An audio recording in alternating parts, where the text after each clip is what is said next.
Hello दोस्तों, आप सभी लोगों का हमारे online platform the education faculty पर बहुत बहुत हार्दिक अभिनंदन है।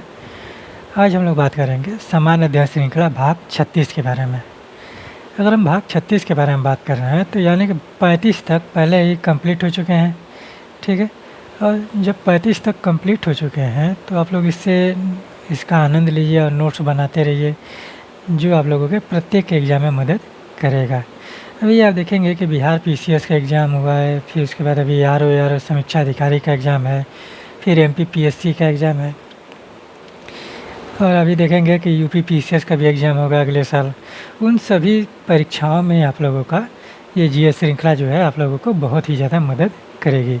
और बिहार पीसीएस में तो आप देखेंगे कि बहुत सारे प्रश्न जो हैं हम लोगों के जीएस श्रृंखला से आए हैं, ठीक है। तो आप लोग नोट्स बनाते रहिए और नोट्स को एकदम बेहतरीन तरीके से बनाइए, जो आप लोगों को प्रत्येक एग्ज़ाम में मदद करे। उम्मीद करते हैं कि आप लोग स्वस्थ होंगे और अपने पढ़ाई को सही दिशा निर्देशन और अच्छे तरीके से कर रहे होंगे। तो चलिए हम लोग बात करते हैं सामान्य अध्ययन श्रृंखला भाग 36 के पहले प्रश्न पर। आप लोगों का पहला प्रश्न है कि विद्युत सेल का कार्य है, ठीक है। विद्युत सेल का क्या कार्य है? विद्युत ऊर्जा से ऊष्मा एवं प्रकाश ऊर्जा में परिवर्तन करना, या सौर ऊर्जा से विद्युत ऊर्जा में परिवर्तन करना, रासायनिक ऊर्जा से विद्युत ऊर्जा में परिवर्तन करना, या रासायनिक ऊर्जा से प्रकाश एवं ऊष्मा ऊर्जा में परिवर्तन करना। ठीक इस तरह के प्रश्न आप लोगों से डायरेक्टली पूछ लिए जाते हैं, स्ट्रेट फॉरवर्ड प्रश्न है ये सब। और ये सारी चीज़ें आप लोगों को पता होनी चाहिए कि कौन सी जो यंत्र है वो किस चीज़ को किस ऊर्जा में परिवर्तन करती है, ठीक है। तो ये सारी चीज़ें आप लोगों को याद होनी चाहिए, जैसे जनरेटर हो गया, फिर उसके बाद विद्युत बल्ब हो गया, फिर ऐसे बहुत सारी चीज़ें हैं जो एक ऊर्जा को दूसरे ऊर्जा में परिवर्तित करती हैं, ठीक है। तो इसमें कौन सा है? वो है आपका विद्युत सेल का कार्य, जो विद्युत ऊर्जा से ऊष्मा एवं प्रकाश ऊर्जा में परिवर्तन करता है। तो इसको क्या बोलते हैं? ये बल्ब का प्रकार है। ये बल्ब है आपका विद्युत बल्ब, जिसका आविष्कार आप देखेंगे कि थॉमस अल्वा एडिसन ने किया था। तो ये बल्ब हो गया, ठीक। सौर ऊर्जा और विद्युत ऊर्जा में परिवर्तन जो करता है वो कौन सा? सोलर सेल है, ठीक है। सोलर सेल सबसे शुद्ध एनर्जी यही होती है। सोलर सेल जो सबसे शुद्ध एनर्जी मानी जाती है वो आपका सोलर सेल है, ठीक है। और रासायनिक ऊर्जा से विद्युत ऊर्जा में जो परिवर्तन करता है ये आपका विद्युत सेल है, ठीक है। यही आपका विद्युत सेल है, ठीक है। इसको हम यहाँ पे लिख दे रहे हैं विद्युत सेल। ये सारी चीज़ें आप लोग नोट डाउन करते चलिए। आप लोग एक सूची बनाइए और वहाँ पर देखिए कि कौन सी ऊर्जा को किस ऊर्जा में परिवर्तन करता है कौन सा यंत्र। इस तरह से आप लोग सूची बनाए रहेंगे तो आप लोगों को याद रहेगा। अगर आप लोग नहीं बना पा रहे हैं तो चैनल से जुड़ जाइए और वहाँ पर आप लोगों को पीडीएफ भी प्रोवाइड हो जाएगा, और जो सारी चीज़ें हैं व्याख्या भी कर दी जाएंगी, तो जिससे आप लोगों का जो नोट्स है वो भी बेहतरीन तरीके से हो जाएगा और आप लोगों का जो नॉलेज है वो भी बढ़ेगा, ठीक। अगर रासायनिक ऊर्जा से प्रकाश एवं ऊष्मा ऊर्जा में परिवर्तन की बात करें तो ये आपकी क्या है? मोमबत्ती है, ठीक है। ये आपकी मोमबत्ती है, ठीक। मोमबत्ती जो है आपकी रासायनिक ऊर्जा को ऊष्मा एवं प्रकाश ऊर्जा में परिवर्तित करती है, ठीक। इस तरह से ये चार चीज़ें आप लोगों को पता चली कौन सी ऊर्जा किस ऊर्जा में परिवर्तन किया जाता है, एक ऊर्जा से दूसरी ऊर्जा में परिवर्तन कौन सा यंत्र करता है, वो सारी चीज़ें आप लोगों को पता चली। आप लोग नोट्स बनाते रहिए, और जो लोग चैनल पर नए हैं वो लोग चैनल को जल्द से जल्द सब्सक्राइब कर ले, जिससे इसमें कि बताई गई सारी चीज़ें आप लोगों को बहुत ही ज़्यादा मदद करे। और जो लोग पुराने वो लोग ज़्यादा से ज़्यादा शेयर करें, लाइक करें, कमेंट करें, जिससे हम लोग मोटिवेट होकर और भी चीज़ें आप लोगों के लिए लेकर आएँ, ठीक है। तो आप लोग नोट डाउन करते चलिए ये सारी चीज़ें। चलिए आगे बढ़ते हैं। आप लोगों का अगला प्रश्न है कि मिलेराइट अयस्क है। मिलेराइट किसका अयस्क है? कोबाल्ट का है, निकेल का है, लोहा का है, तांबा का है। और धातुओं के अयस्कों से आप लोगों से प्रत्येक एग्जाम में पूछ लिए जाते हैं, ठीक है। और एसएससी का तो फेवरेट होता है कि एक प्रश्न वो पूछेगा ही, चाहे समीक्षा अधिकारी ले लीजिए सॉरी, एसएससी का ये फेवरेट होता है, ठीक है। तो और अभी आप देखेंगे कि समीक्षा अधिकारी का आर में भी इस तरह के प्रश्न पूछ लिए जाते हैं, और पीसीएस यूसीएस में, स्टेट पीएससी में भी इस तरह के प्रश्न पूछ लिए जाते हैं। तो आप लोगों को अयस्कों के बारे में पता होना चाहिए, महत्वपूर्ण अयस्कों के बारे में तो आप लोगों को कम से कम कुछ पता होना ही चाहिए। तो चलिए देखते हैं तो मिलेराइट जो अयस्क है आपका, मिलेराइट अयस्क है वो है आपका निकेल का। ठीक है, यहाँ पर हम निकेल लिख दे रहे हैं, निकेल का है मिलेराइट। ठीक है, मिलेराइट। फिर उसके बाद देखिए कोबाल्ट का,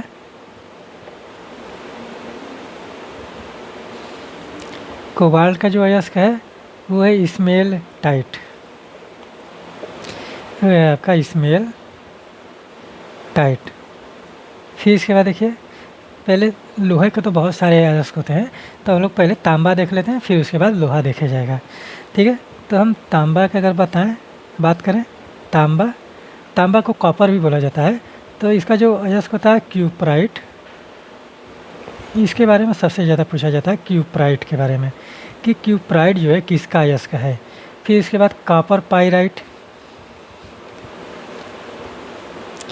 कॉपर पाइराइट।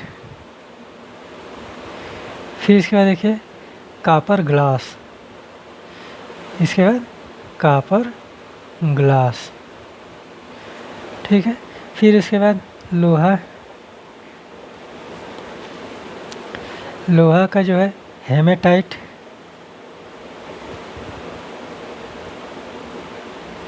हेमेटाइट है। ठीक है,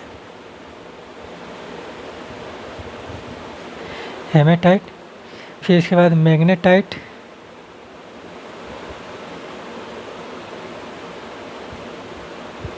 फिर लिमोनाइट। आप लोग ये सारे नोट डाउन करते चलिए, इस तरह से प्रश्न आप लोगों से डायरेक्ट भी पूछ लिए जाते हैं। लिमोनाइट। फिर इसके बाद देखिए सीडेराइट,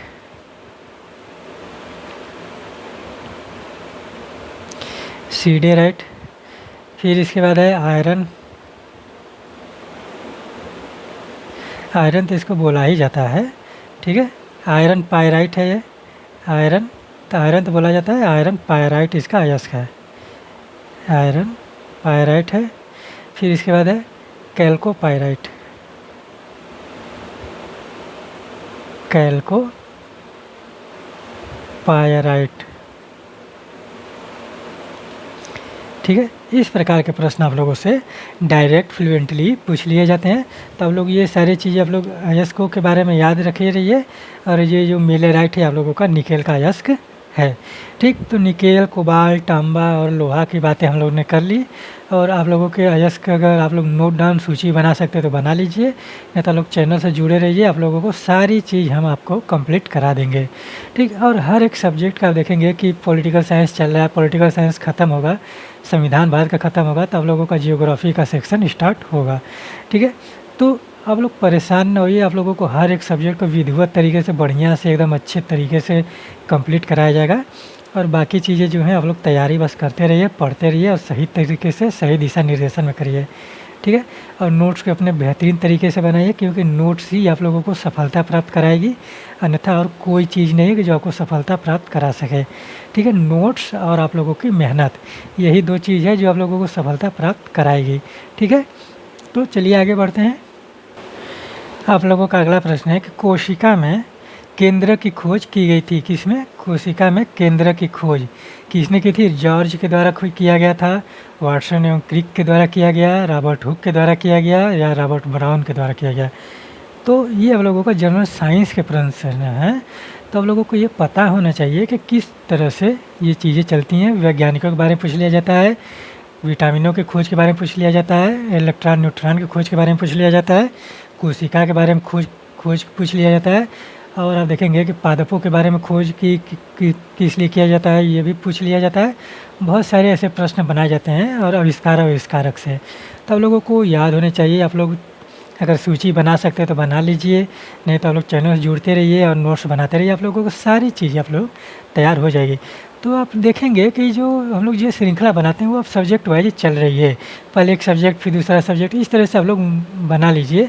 और एक कॉपी अलग अलग बना लीजिए, हिस्ट्री का अलग, जियोग्राफी का अलग, पॉलिटिकल साइंस का अलग और जनरल साइंस का अलग, या विविध के रूप में बना लीजिए। तो इन सारी चीज़ों का लोग वहाँ पर नोट डाउन करते चलिए, तो आप लोगों का एक एक किताब, कॉपी जो है नोट्स बनता चला जाएगा। ठीक है। तो इस तरह से आप लोग बनाते रहेंगे तो वो नोट्स जो है आपको बेहतरीन तरीके से दिखेगी और आप लोगों को बहुत ही हर एक चीज़ जो है अलग अलग तरीके से अलग अलग जगह पर मिल जाएंगे, तो वो बहुत ही आप लोगों को मदद करेगा। ठीक है। तो चलिए हमें इन चारों लोगों के बारे में बता दें कि कौन सी चीज़ इन लोगों ने क्या खोज किया है। अगर हम जॉर्ज की बात करें, शुरू से कर रहे हैं तो आप लोगों को आंसर भी मिल जाएगा। अगर हम जॉर्ज की बात करें तो इन्होंने गोल्जी बॉडी का उपकरण, ठीक है, गोल्जी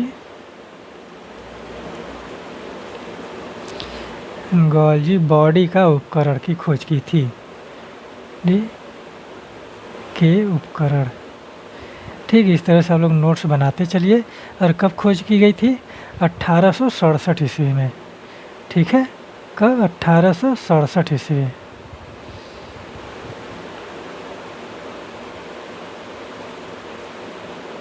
ठीक है। फिर इसके बाद वाटसन एवं क्रिक की अगर हम बात करें, वाटसन एवं क्रिक, ठीक है। तो इन्होंने किसकी खोज की थी? डबल हेलिक्स मॉडल, डीएनए की, डीएनए यानी कि डीऑक्सी राइबो न्यूक्लिक अम्ल, ठीक है। इसको बोला जाता है डीऑक्सी राइबो न्यूक्लिक अम्ल, ठीक है। डीएनए के helix model, double helix model, ठीक है। तो इसको हम इस तरह से लिख दे रहे हैं, डीएनए के double helix model, double helix model खोज नहीं किया था, बनाया था, ठीक है। और ये कब है? 1953 में, ठीक है, 1953 ईस्वी में, ठीक है। और 1964 में, ठीक है, 1953 ईस्वी, ठीक है। आप लोग ये याद रख लीजिए। और एक चीज़ और याद रख लीजिए कि 1964 में इनको इसके लिए, डीएनए के डबल हेलिक्स मॉडल के लिए आप लोगों को नोबेल पुरस्कार भी दिया गया था साइंस का, ठीक है। तो इस तरह से आप लोग याद रख लीजिए कि चिकित्सा का जो नोबेल पुरस्कार है आप लोगों को 1964 में वाटसन एवं क्रिक को डीएनए के डबल हेलिक्स मॉडल के लिए दिया गया था, ठीक। और फिर उसके बाद अगर हम बात करें रॉबर्ट हुक की,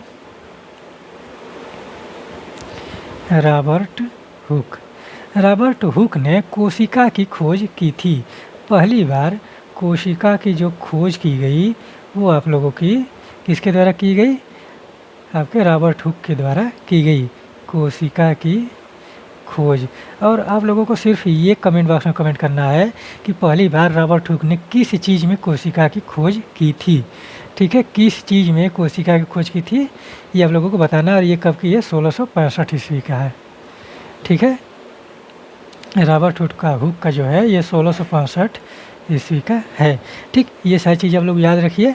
और अगर हम बात करें रॉबर्ट ब्राउन की, तो आप लोगों को पता चल गया होगा कि कौन जो है जिसने आपके कोशिका में केंद्र की खोज की थी, ठीक है, रॉबर्ट ब्राउन।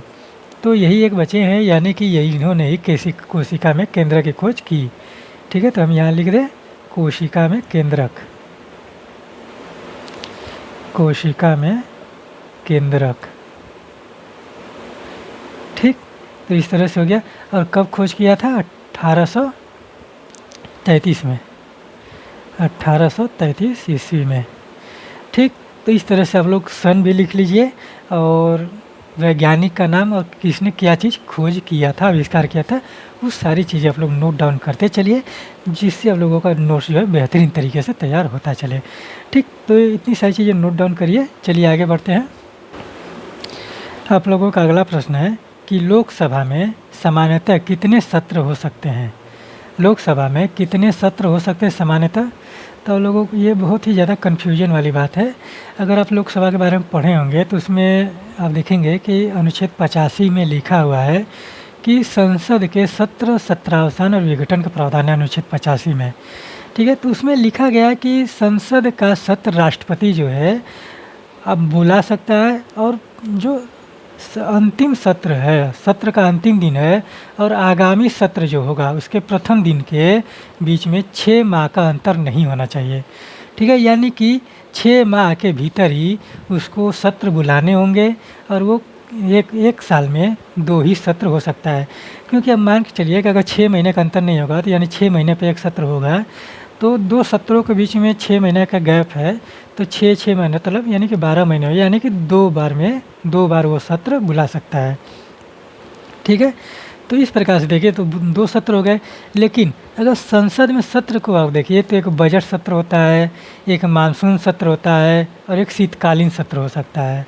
ठीक है, तो ये 3 सत्र हो सकते हैं, लेकिन बुलाया कितना जाता है, वो राष्ट्रपति के द्वारा सिर्फ 2 ही सत्र बुलाए जा सकते हैं।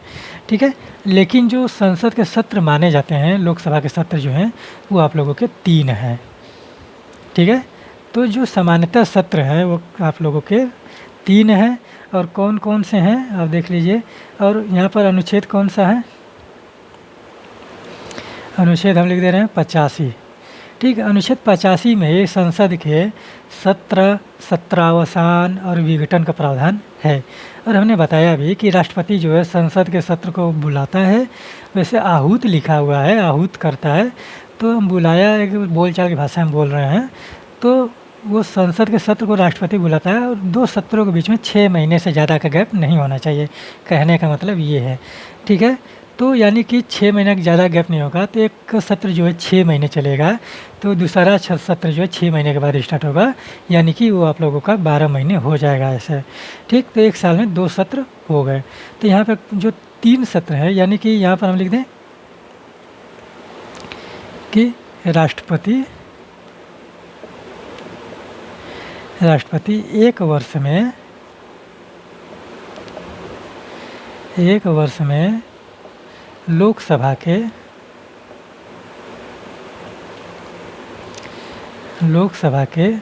2 सत्रों को बुला सकता है।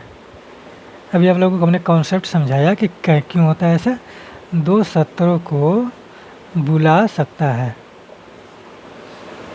ठीक है, इस तरह से आप लोग नोट्स बनाते रहेंगे तो आप लोगों का बहुत ही बेहतरीन तरीके से आप लोगों का नोट्स बनता चला जाएगा। परंतु सामान्यतः संसद के 3 सत्र माने जाते हैं, 3 सत्र माने जाते हैं।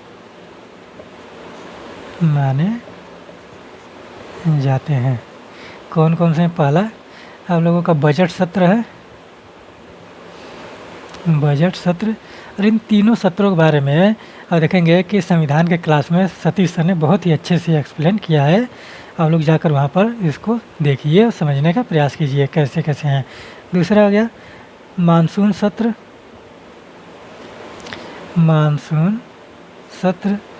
तीसरा हो गया आप लोगों का शीतकालीन सत्र,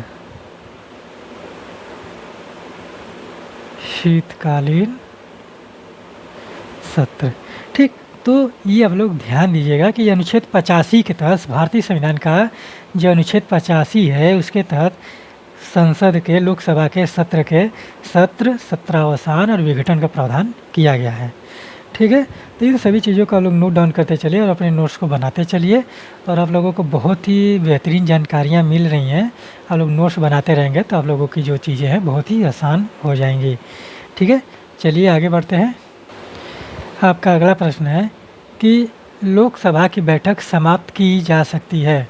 लोकसभा की बैठक समाप्त की जा सकती है किसके द्वारा? सत्रावसान, स्थगन, विघटन द्वारा या उपर्युक्त सभी के द्वारा। आप लोग जानते हैं कि पिछले प्रश्न में आप लोगों को बताया कि 85 में जो लोकसभा के प्रावधान दिया गया है संसद के, तो उसमें सत्र, सत्रावसान और विघटन के बारे में बात किया गया है।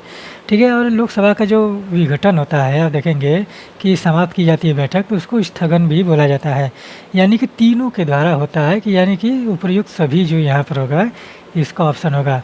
ठीक है, आप यहाँ पर 1-2 अनुच्छेद आप लिख लीजिए कौन से समाप्त बैठक की समाप्त करने की चीज़ें है वो कौन करता है। ठीक है, अगर स्थगन की हम बात करें, स्थगन ये लोकसभा का अध्यक्ष करता है। ठीक है, लोकसभा का अध्यक्ष, ठीक है, ये लोकसभा का अध्यक्ष करता है। अगर हम सत्रावसान और विघटन की बात करें, सत्रावसान जो है आप लोगों का होता है ये अनुच्छेद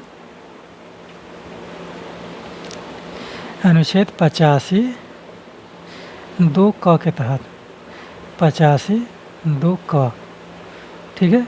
फिर इसके बाद देखिए विघटन, विघटन किया जाता है आपका अनुच्छेद 85 2 ख के तहत, ठीक है। और इन दोनों का जो स्थगित किया जाता है, समाप्त किया जाता है, जो इसके द्वारा जब लोकसभा की बैठक समाप्त की जाती है तो ये किसके द्वारा की जाती है? राष्ट्रपति के द्वारा, ठीक है। ये आप लोगों का बहुत ही महत्वपूर्ण चीज़ है, ये है आपका राष्ट्रपति के द्वारा की जाती है, ठीक। ये चीज़ें समझने वाली बात है कि स्थगन जो है लोकसभा के अध्यक्ष के द्वारा किया जाता है, लेकिन सत्रावसान और विघटन जो है आप लोगों का राष्ट्रपति के द्वारा किया जाता है। कौन सा अनुच्छेद है? अनुच्छेद 85(1) है, ठीक है। अनुच्छेद 85(1) और अनुच्छेद, तो आप इन सब चीज़ों को आप लोग नोट डाउन करते रहिए और देखते रहिए कि किस प्रकार से प्रश्न बनाए जाते हैं, और इस ये श्रृंखला में जितने भी प्रश्न बनाए जाते हैं वो आप लोगों को प्रत्येक एग्जाम में मदद करेगा, ठीक है, ठीक है। तो आप लोग इन सभी चीज़ों को नोट डाउन करते रहिए और ये आप लोगों को बहुत ही ज़्यादा मदद करेगा। तो चलिए आगे बढ़ते हैं। आप लोगों का अगला प्रश्न है कि भारत में लोकसभा का अध्यक्ष होता है, यहाँ पर मैं कर लीजिए, ठीक है। भारत में लोकसभा का अध्यक्ष या स्पीकर होता है, नियुक्त होता है, मनोनीत होता है, चयनित होता है, निर्वाचित होता है, ठीक है। तो अनुच्छेद आप देखेंगे कि भारतीय संविधान का अनुच्छेद जो है वो है आपका 93। अनुच्छेद 93 में लोकसभा के अध्यक्ष के लिए आप देखेंगे कि वहाँ पर जो बात लिखी गई है चयनित की बात की जाती है, क्योंकि बेयर एक्ट आप जब पढ़ेंगे इंग्लिश में तो वहाँ पर जो लोकसभा के अध्यक्ष के बारे में लिखा गया है वहाँ पर चूज लिखा गया है। क्या लिखा गया है? चूज यहाँ पर लिखा गया है, ना कि इलेक्ट लिखा है, ठीक है। ELE इलेक्ट लिखा है, ठीक। तो इसका प्रयोग किया गया है बेयर एक्ट में, तो इसीलिए यहाँ पर चयनित होगा इसका आंसर, ठीक है। तो कौन सा अनुच्छेद है? कौन सा अनुच्छेद है? ये है अनुच्छेद 93। और सबसे बड़ी बात है कि लोकसभा का नेता कौन होता है, ठीक है। यहाँ पर आप लिख लीजिए लोकसभा का नेता, ठीक है। तो अनुच्छेद कौन सा याद रख लीजिए? अनुच्छेद 74 और 75। और इन दो अनुच्छेदों में आप देखेंगे कि मंत्री परिषद की बात की गई है, मंत्रिमंडल और मंत्री परिषद, ठीक है। मंत्रिमंडल और मंत्री परिषद की बात की गई है। और अनुच्छेद 75 में कहा गया है कि मंत्री परिषद का जो नेता होगा वो लोकसभा का बहुमत का जो प्रत्याशी होगा, बहुमत का लोकसभा में जो निर्वाचित होंगे उसके बहुमत का जो प्रत्याशी होगा वो आपका लोकसभा का नेता माना जाएगा। और उसकी नियुक्ति कौन करेगा? राष्ट्रपति। और वो कौन होगा? प्रधानमंत्री होगा, ठीक है। इस तरह से आप लोग नोट डाउन कर लीजिए, प्रधानमंत्री होगा। अनुच्छेद 75 के 75(1) है शायद अनुच्छेद, तो उसके द्वारा। और लोकसभा में जो लोकसभा का अध्यक्ष होता है, स्पीकर जो होता है वो होता है चयनित होता है, ठीक है। तो ये सारी चीज़ें आप लोग नोट डाउन करिए और आप लोगों को बहुत सारी जानकारियाँ मिल रही हैं और अपने नोट्स को बेहतरीन तरीके से बनाते चलिए, ठीक है। चलिए आगे बढ़ते हैं। आपका अगला प्रश्न है कि निम्न में से किस महिला ने, ठीक है, क्या दिया गया है? किस महिला ने भारतीय तिरंगा सबसे पहले फहराया था? भारतीय तिरंगा यानी भारत के झंडे के बारे में बात किया जा रहा है कि कौन सी महिला। अगर पुरुष के बारे में बात करता तो ऑप्शन दिया होता तो आप लोग आसानी से टिक कर लेते, लेकिन यहाँ पर महिला के बारे में दिया गया है। कौन है? एनी बेसेंट हैं, भीकाजी कामा है, सरोजिनी नायडू हैं, अरोड़ा आसफ अली हैं। अरोड़ा आसफ अली तो आप जानते हैं कि 1942 में आपके भारत छोड़ो आंदोलन से जुड़ी हुई थी, तो यानी कि वहाँ पर ये चीज़ देखने को नहीं मिलेगा। सरोजिनी नायडू आप देखेंगे कि भारतीय क्रांतिकारी में जुड़ी हैं, आप देखेंगे कि ये आप लोगों के होम रूल लीग से भी जुड़ी हैं और ये प्रथम भारतीय महिला हैं जो आपके भारतीय राष्ट्रीय कांग्रेस की अध्यक्ष बनी थी 1925 में। और एनी बेसेंट देखेंगे कि अब ये पहली महिला हैं जो कांग्रेस के अध्यक्ष बनी थी आपके 1917 में, ठीक है। 1917 का अधिवेशन में एक ये कलकत्ता अधिवेशन बनी थी, ये आपके कानपुर अधिवेशन बनी थी सरोजिनी नायडू, ठीक है। तो यहाँ पर आप एक चीज़ समझने का कोशिश कीजिए कि जो ये एनी बेसेंट हैं ये आपके होम रूल लीग से जुड़ी हुई हैं और सरोजिनी नायडू देखेंगे कि ये भी आपके होम रूल लीग से कहीं ना कहीं जुड़ी हुई हैं, ठीक है। और यहाँ पर अब जो देखिए कि भीकाजी कामा जो हैं, इन्होंने पहली बार भारतीय झंडे को कहाँ फहराया था? जर्मनी के स्टुटगार्ट में, वहाँ पे एक सम्मेलन हुआ था, उसमें इन्होंने 1907 में फहराया था। तो वो सम्मेलन आप लोग लिख लीजिए। मैडम जी भीकाजी कामा हम लिख दे रहे हैं यहाँ पर, मैडम जी, मैडम भीकाजी कामा है ना इनका नाम, ठीक है, मैडम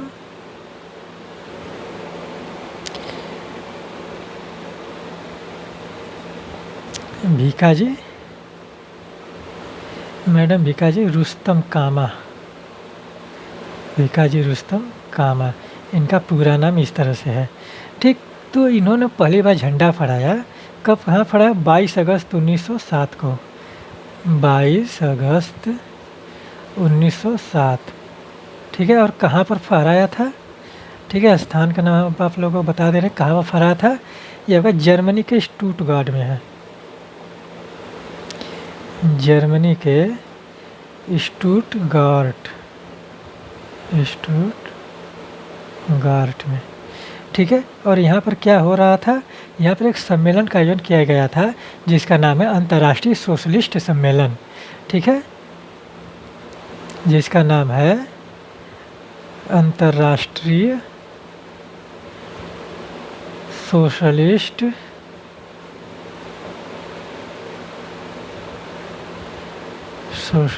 सम्मेलन, ठीक है, सोशलिस्ट सम्मेलन इसका नाम था, ठीक है। तो इसमें इन्होंने पहली बार, मैडम भीकाजी रुस्तम कामा ने 22 अगस्त 1907 को पहली बार झंडा फहराया था भारत का, जो भारत के स्वाधीनता का प्रतीक था, ठीक है, स्वाधीनता का प्रतीक था। और इनको अब देखेंगे कि इनको भारतीय स्वाधीनता, यहाँ पर देखेंगे कि इनको भारतीय क्रांति, मैडम जी भीकाजी रुस्तम कामा को भारतीय क्रांति की जननी, माँ, माता, ठीक, बोला जाता है, ठीक है, बोला जाता है, ठीक है। ये सारी फैक्ट आप लोग याद रखिए। और एनी बेसेंट जो है आप लोगों का होम रूल लीग से संबंधित है, और एनी बेसेंट ने आप देखेंगे कि बनारस में CHS की स्थापना इन्होंने ही किया है, ठीक है।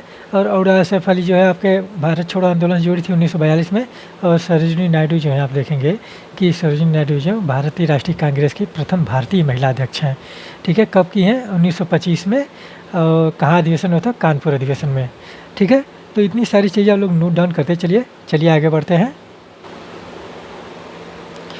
आप लोगों का अगला प्रश्न है कि लंदन में इंडिया हाउस की स्थापना किस स्थापना की गई थी, ठीक है। तो सीधा पूछा जा रहा है कि किसके द्वारा किया गया था? BG तिलक यानी कि बाल Gangadhar Tilak, Annie Besant, Shyam ji Krishna Verma, MK Gandhi यानी कि मोहनदास करमचंद गांधी, ठीक है। तो आप लोगों को पता होना चाहिए कि जो भारत के बाहर की जो संस्थाएं हैं वो किनके द्वारा स्थापित की गई थी। आप लोगों को अगर नोट्स चाहिए तो आप लोग वो भी बता दीजिए, और जाकर प्लेलिस्ट में देखेंगे तो पूरा एकदम संस्थाओं से बहुत सारे लेक्चर बनाए जा चुके हैं, ठीक है। तो जो लंदन में इंडिया हाउस की स्थापना किया गया था, ये होम रूल लीग के जो लंदन में इंडिया होम रूल लीग की स्थापना किया गया था वह श्याम जी कृष्ण वर्मा के द्वारा किया गया था। बाल गंगाधर तिलक जो हैं और एनी बेसेंट जो हैं वो आपके भारत में होम रूल लीग की स्थापना किया था। मोहनदास करमचंद गांधी के बारे में आप लोग जानते हैं कि बहुत ही ज़्यादा चीज़ें हैं इनके बारे में, तो इनके बारे में हम लोग अलग से क्लास लिया जाएगा, उसमें बहुत सारी बातें की जाएगी गांधी के बारे में। तो चलिए आप देखिए श्याम जी कृष्ण वर्मा के बारे में, तो हम यहाँ पर लिख दे रहे हैं श्याम जी कृष्ण वर्मा, श्याम जी कृष्ण वर्मा, ठीक है। लंदन में होम रूल लीग, ठीक है, यानी कि इसको बोला जाता है इंडिया हाउस, ठीक है, लंदन का इंडिया हाउस, ठीक। या बोलिए ये बोलिए चाहे होम रूल लीग बोलिए, लंदन में किया, कब किया था? 1905 में, 1905 में किया। और यहीं से आप देखेंगे कि एक समाचार पत्र निकला, समाचार पत्र निकाला, ठीक है, निकाला। ये भी आप लोग नोट डाउन कर लीजिए कौन सा समाचार पत्र है, वो है आपका द इंडियन सोशियोलॉजिस्ट, ठीक है, द इंडियन सोशियोलॉजिस्ट, ठीक है, सोशियोलॉजिस्ट, ठीक, द इंडियन सोशियोलॉजिस्ट की लॉजिस्ट का प्रकाशन किया, ठीक है, प्रकाशन किया। इस तरह से आप लोग नोट्स बनाते चलेंगे तो आप लोगों को बहुत सारी चीज़ें तैयार होती चलेंगी, ठीक है। ये सारी चीज़ें आप लोग नोट डाउन करते चलिए। चलिए आगे बढ़ते हैं। आपका अगला प्रश्न है कि कामागाटा मारू क्या था, ठीक है। कामागाटा मारू प्रकरण बहुत ही फेमस है भारतीय इतिहास में, आप लोगों को पता होना चाहिए क्या है। ये आपका एक जहाज़ है और आप देखेंगे कि यह जहाज़ जो है 376 सैनिकों के यात्रियों के साथ कनाडा जा रहा था। कब जा रहा था? 1914 में। और जब कनाडा पहुंचा तो कनाडा के सिपाहियों के द्वारा वहां पर इन यात्रियों को कनाडा में प्रवेश करने नहीं दिया गया और वहीं पर उनसे झड़प होती है और वहीं पर आप देखेंगे कि संघर्ष होता है और वो आपका कामागाटा मारू प्रकरण के नाम से प्रसिद्ध होता है। और ऐसा क्यों किया गया था? कनाडा में उस समय विद्रोह चल रहे थे, इसीलिए वहाँ पर कनाडाई सिपाहियों ने वहाँ पर प्रवेश करने से रोक दिया, ठीक है। तो यहाँ पर आप लिख लीजिए कब क्या बात है, 1914 की बात है, ठीक है। कितने सिपाही थे? 1914 में, ठीक है, इस तरह से लिखिए 1914 में 376 यात्रियों के साथ, 376 यात्रियों के साथ हांगकांग से, हांगकांग कहाँ है? चाइना में,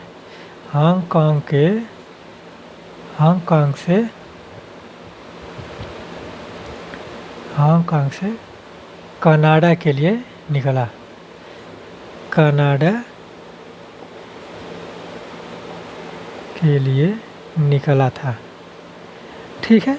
इस तरह से लोग नोट डाउन कर लीजिए। यह एक जहाज़ था और वहाँ पर जो है कनाडाई सिपाहियों के द्वारा कनाडा में प्रवेश करने से रोक दिया गया और उनसे संघर्ष होता है, वही आपका कामागाटा मारू प्रकरण है, ठीक है। तो आप लोग ये सारी चीज़ें आप लोगों को याद होनी चाहिए। कब की बात है? 1914 की बात है। कितने से यात्री थे? 376 यात्री थे। आप लोग इसके कैप्टन के नाम आप लोग बताइए कमेंट बॉक्स में कि कौन कैप्टन था यहाँ पे, ठीक है। तो कुछ चीज़ें जो होती हैं आप लोगों को होमवर्क दे दी जाती हैं कि आप लोग इसका आंसर दीजिए कमेंट बॉक्स में और अपने नोट्स में भी लिखिए। तो आप लोग इसका आंसर दिया करिए जिससे हम लोगों को पता चलेगा कि आप लोग देखते भी हैं, ठीक है। तो आप लोग नोट्स बनाइए। चलिए आगे बढ़ते हैं। आपका अगला प्रश्न है कि निम्न में से कौन सा सही सुमेलित है, ठीक है। आप लोग इसका हमेशा ध्यान दीजिएगा कि क्या पूछा जा रहा है, ठीक है। अब यहाँ पर देखिए कि घाटियों का नाम दिया गया है और श्रेणियों का नाम दिया गया है कि कौन सी घाटी है जो दो श्रेणियों के मध्य में अवस्थित है।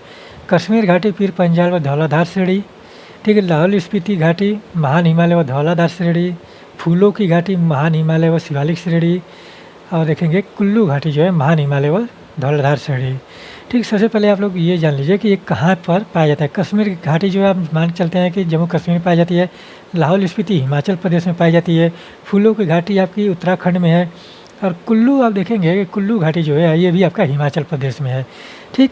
तो यानी कि जो कुल्लू घाटी है और लाहौल स्पीति घाटी है वो आपका एक ही घाटी में, एक ही जो क्षेत्र है वहाँ पर पाया जाएगा, ठीक है। तो यहाँ पर आप लोगों को ये देखना है कि कौन सा इसमें सही सुमेलित है, ठीक है।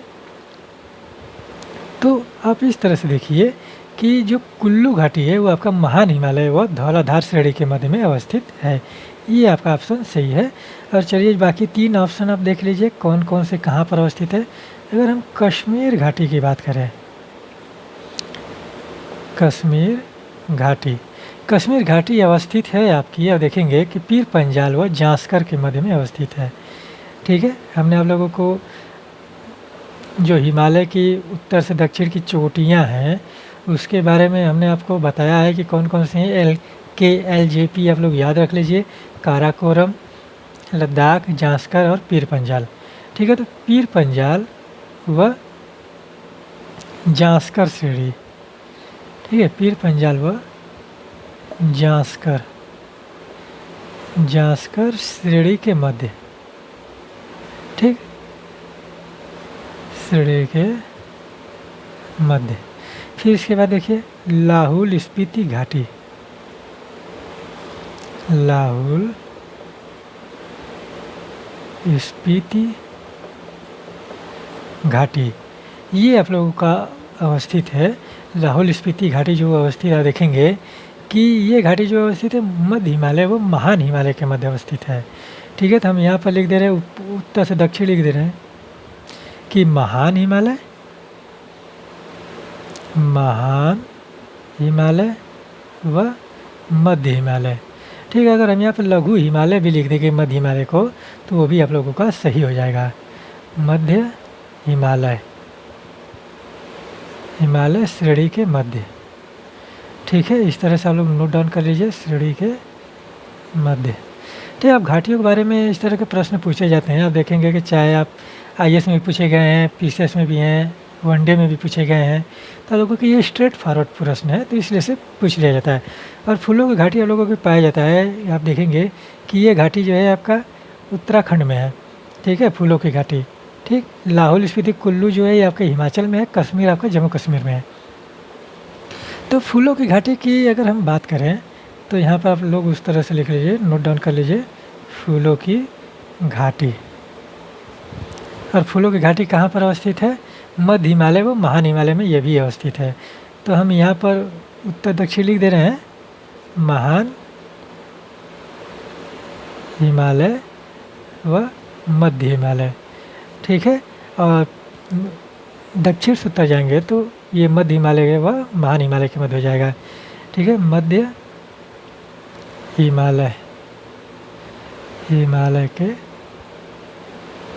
मध्य, हिमालय श्रेणी के मध्य में अवस्थित है। ठीक है, और हिमालय के जो प्राकृतिक विभाजन हमने आप लोगों को बताया 4 प्रकार के होते हैं, जिसमें ट्रांस है, महान है, लघु है, फिर उसके बाद देखेंगे कि शिवालिक है। ठीक, श्रेणी के मध्य। ठीक, इस तरह से आप लोग नोट डाउन करते चलिए। और कुल्लू घाटी आप जानते हैं कि महान हिमालय व धौलाधार श्रेणी के मध्य में अवस्थित है।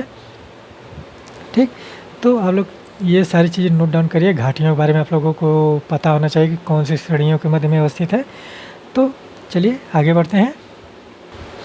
आप लोगों का अगला प्रश्न है कि निम्न दर्रों का कौन सा क्रम पूर्व से पश्चिम है? ठीक है, कहाँ से पूर्व से पश्चिम दिशा में कौन से दर्रों का क्रम है? ठीक है, ये है बोमडिला, नाथुला, लिपुलेख, सिपकिला। फिर सिपकिला, नाथुला, लिपुलेख, बोमडिला, सिपकिला, लिपुलेख, नाथुला, बोमडिला। ठीक है, फिर उसके बाद देखिए बोमडिला, लिपुलेख, सिपकिला, नाथुला। तो इसमें से कौन सा क्रम आप लोगों का पूर्व से पश्चिम है? यानी कि आप लोगों का जो पूर्व से पश्चिम का क्रम है ये आप लोगों का इस तरह से पूछ रहा है, इस डायरेक्शन में पूछ रहा है। अगर हम यहाँ पर थोड़ा सा डायरेक्शन बना दें आप लोगों को, तो यहाँ पर ईस्ट हो गया, और ये आप लोगों का वेस्ट हो गया, और ये आप लोगों का नॉर्थ है, ये आपका साउथ है। ठीक, थोड़ा सा हम आगे बना देते हैं तो आप लोगों को ज़्यादा चीज़ें देखने को मिलेंगे। ठीक है, यहाँ से आप लोग देख लीजिए, यहाँ पर ईस्ट हो गया, फिर ये वेस्ट है, फिर ये नॉर्थ है, और ये साउथ है।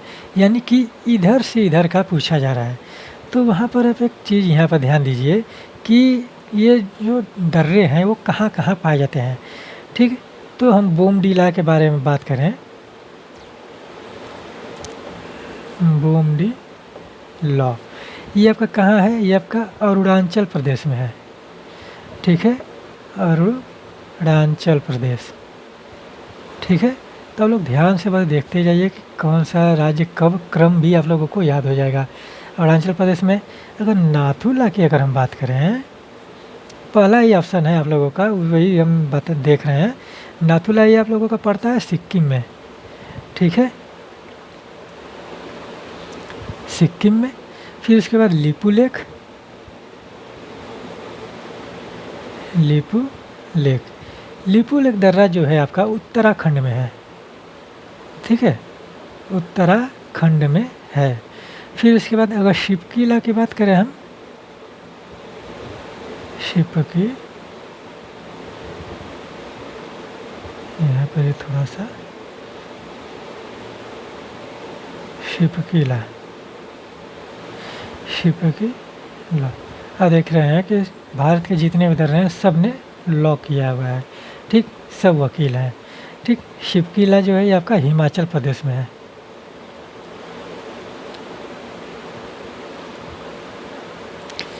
हिमाचल प्रदेश। तो आप लोगों का उत्तर भी मिल गया होगा मेरे ख्याल से, क्योंकि सबसे पूर्वी है ये, और फिर उसके बाद सिक्किम आता है, फिर उसके बाद उत्तराखंड, फिर हिमाचल प्रदेश। यानी कि पूर्व से पश्चिम का जो क्रम है ये आप लोगों का पहला ही ऑप्शन है। अगर पश्चिम से पूर्व पूछ दे, यानी कि ये तो मान के चलिए कि इस डायरेक्शन में है, ठीक है, दिशा के इस डायरेक्शन में ये है। अगर इधर से पूछ दे तो ये पश्चिम से पूर्व हो गया, ये ईस्ट से वेस्ट हो गया। अगर ये वेस्ट से ईस्ट पूछ दे, यानी कि पश्चिम से पूर्व पूछ दे, तो इसी को आप लोग पलट दीजिए, यानी कि कौन सा ऑप्शन हो जाएगा, सी हो जाएगा। जिसमें देखिए शिपकीला है, फिर उसके बाद लिपू लेक है, फिर उसके बाद नाथुला है, फिर उसके बाद बोमडीला है, ठीक है। तो इस तरह से आप लोग मैचिंग कर लेंगे तो आप लोगों को चीज़ें समझ में आ जाएंगी, ठीक है। तो ये आप लोगों का आखिरी प्रश्न था।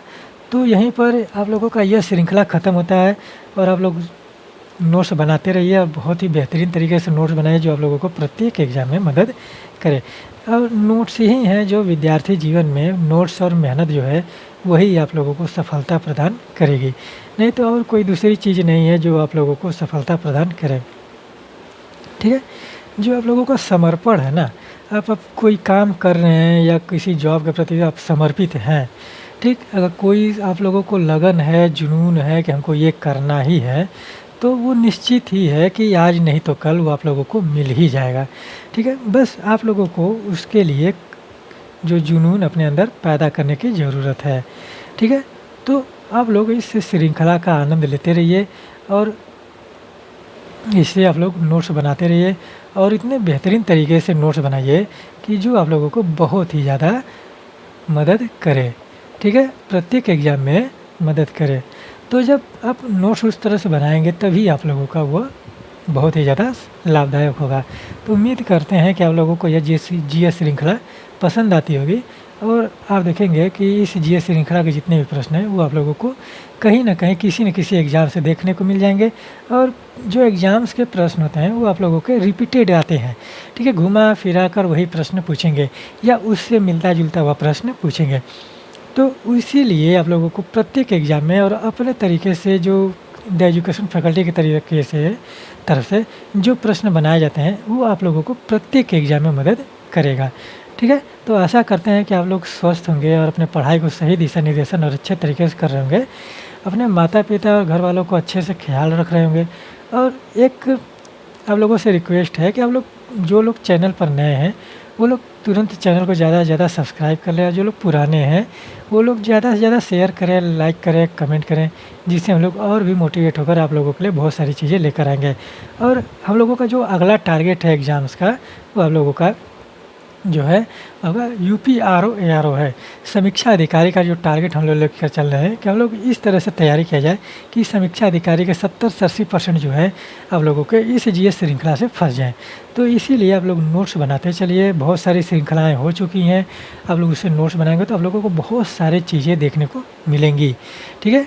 तो चलिए मिलते हैं, यहीं पर मैं अपने वाणी को विराम देता हूँ। मिलते हैं अगले लेक्चर में, नेक्स्ट लेक्चर में।